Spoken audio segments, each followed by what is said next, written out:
Greetings, ladies and gentlemen of the internet, Jan Michael here.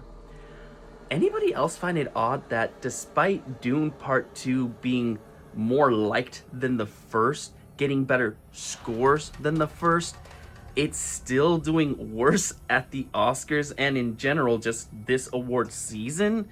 Like, you'd think it would at least match the amount of nominations it got the first time around, right? But it's not. Is that because it's a been there, done that type of scenario? Because it came out so early in the year? Because now we know we're going to be getting a third part, so people are holding off until that installment to truly honor it?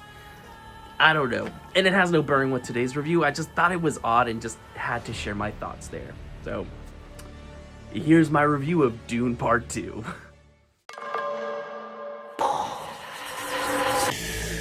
Okay, I'm here. It's been a while since you've had one of those nightmares. Tell me, what was it about? Dune Part 2 picks up right from where the last one ended, with Atreides and his mother being escorted by the Fremen to their base of operations. Many of the Fremen don't trust the two of them, so part of the movie is them having to build that trust with this community. There are also those that believe Atreides to be a messiah of sorts, so try to lift him up as such and get the others to do the same, which Atreides himself isn't too fond of. At the same time, he starts to build a romantic relationship with one of the young Fremen women called Chani, who he met towards the end of the first film. And that's just a very basic plot summary, because those who have seen the first movie will know there are a lot of moving parts to it. We get character motivations finally coming to light. We get the rise of new antagonists. We understand why House Atreides was targeted like it was. If you are a fan of Game of Thrones fantasy political style settings, this is going to be right up your alley. But if you weren't a fan of the first installment, while there are still cool things to admire in this one, I can't see non-believers being completely taken over, if you will. So please go into it with that in mind. If you weren't a fan of the first, I can't see you being a complete fan of the second either.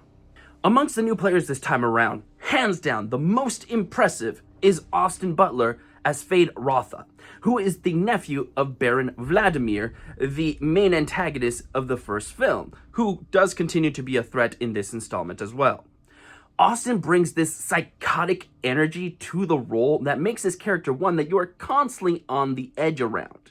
He has no qualms with killing anyone who gets in his way or anyone who brings shame to the family, and as such becomes a more menacing force than many of the antagonists of the first film, which unfortunately is a disappointment.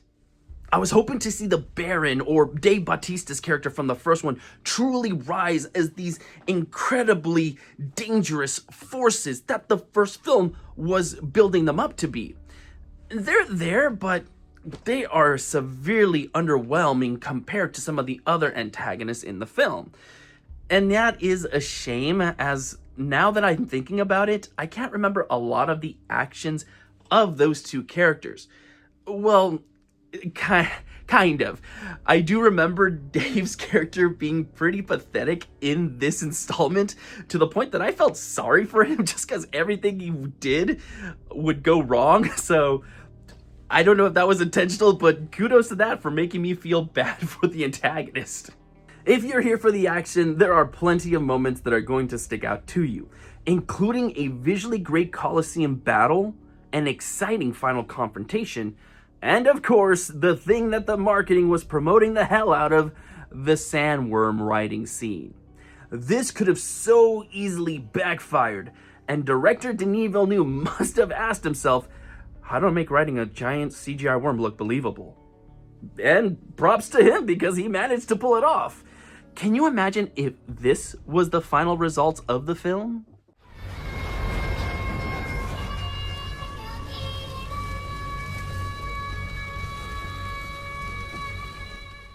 Okay, that would have still been really cool, but what we got was still fucking badass.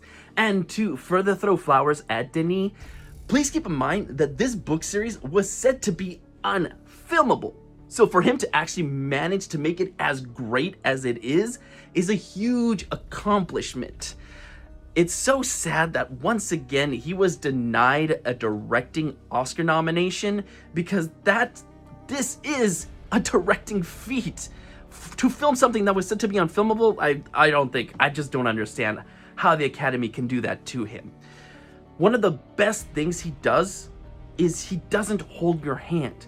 And keep in mind, this is a fantasy setting where a lot of what you're seeing is foreign, so you have to understand how it works, and he manages to make you understand without telling you. Let's look at the aforementioned sandworm riding scene as an example. At no point does the film explain how Atreides has to control the worm, or how he's gonna stop it from burrowing back under the sand. It's all things that are shown, not told, but you understand as it happens. The movie doesn't treat you like an idiot. It trusts that you're able to follow along with the world and the mechanics within it, which you're gonna be able to as long as you're paying attention, that is. The film is also gorgeous to look at. No other film in 2024 is 100% cinematography like Dune Part 2 is. You notice everything. You take a still from any scene in the film, it's fucking cinematography. A nice quiet moment where characters are reflecting, you notice the cinematography. Exciting action scenes where there might be somebody that you love close to dying, you're noticing the cinematography.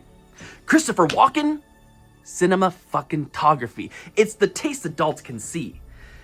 And in that sense, it's actually kind of shame that we spend so much time in the desert, because there are some beautiful shots of not desert moments, and too much of it is just on the desert alone. It's still beautiful to look at, but I would have liked to have seen more settings. So kind of a small double-edged sword in that regard. The other negative aspect I can think of is the pacing of the first act. It takes some time to get going as it builds up the Fremen and shows you what they're all about. Plus, you need that time to show off Atreides and Chani fully falling in love, so I understand why we spend so much time here. But while rewatching it, I can see myself wanting to fast forward to when the plot really kicks in. And once it does, it doesn't let up. I found myself vastly invested in all aspects of the story and characters. It does still have quite a bloated cast, and as I mentioned, not everyone gets their full time to shine. But even with those shortcomings, I was still interested to see where it was all leading to. As a side note, I've not read the books, so this is coming from that perspective. But I did go see the movie with someone who greatly enjoys the series, and they were on the same page as me for the most part, so there's that. Overall, Dune Part 2 is a superior product in every way, which is saying something because the first one was already pretty damn good. It does have its shortcomings that stop it from being a perfect film for me, but what we got here is so good and the strong elements are so strong that I cannot deny that this is one that you should definitely check out if for whatever reason you haven't yet.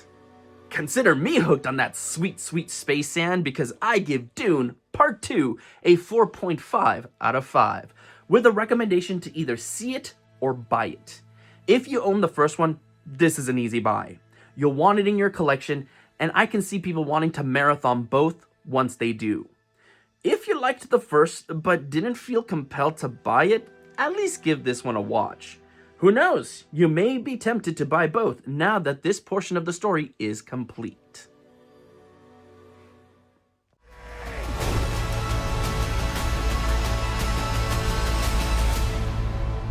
You are not prepared for what is to come.